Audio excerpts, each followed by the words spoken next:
Niggas running around here talking about Terence Crawford need to be honorable and shit. Nigga, was Errol Spence honorable whenever he was saying, I'm a break him physically, spiritually, mentally, hell, even spiritually.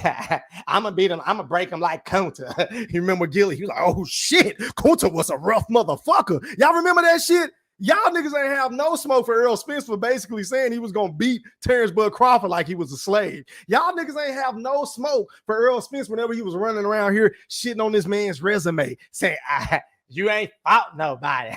You're on the wrong side of the street at the PVC, things like that. Y'all niggas wasn't saying none of that whole shit, all this soft ass shit, all this weak ass shit. And then you niggas keep coming around here telling us how you feel.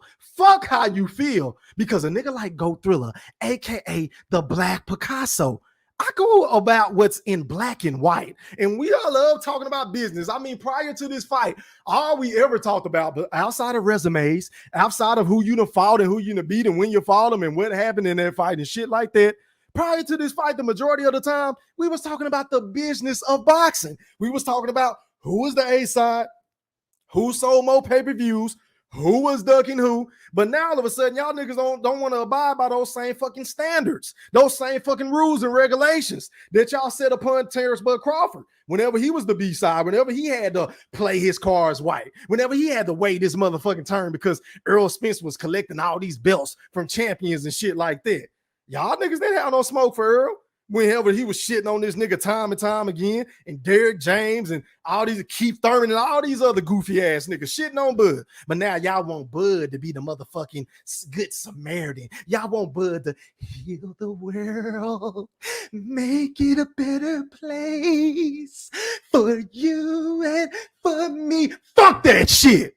Terence Bud Crawford, as much as I would love for you to go in the ring and beat him the fuck up yet again, do what the fuck you want to do, bro, because these niggas didn't have a problem whenever Errol was calling out Canelo. These niggas didn't have a problem whenever Errol Spence had a plan to go the easier route by fighting Sean Porter, Mikey Garcia, Manny Pacquiao, if possible, Keith Thurman, your Danis Ugas, Danny Garcia. Them niggas didn't have a problem with none of that shit. So now that you done position yourself as being the quote-unquote A-side to every motherfucking body at 147 and 154 and 140, facts, C-Thriller, big facts.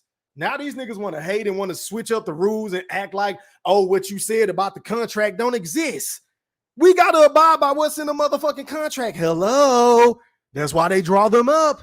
So a nigga can't wiggle out and do certain shit that's not stated in the motherfucking contract, which is probably one of the reasons why it took so fucking long to make this fight, because they was trying to pull some slick shit with the lack of transparency for Terence Bud Crawford. Yeah, I said it, and I didn't stutter. But shout out to my nigga Antonio again.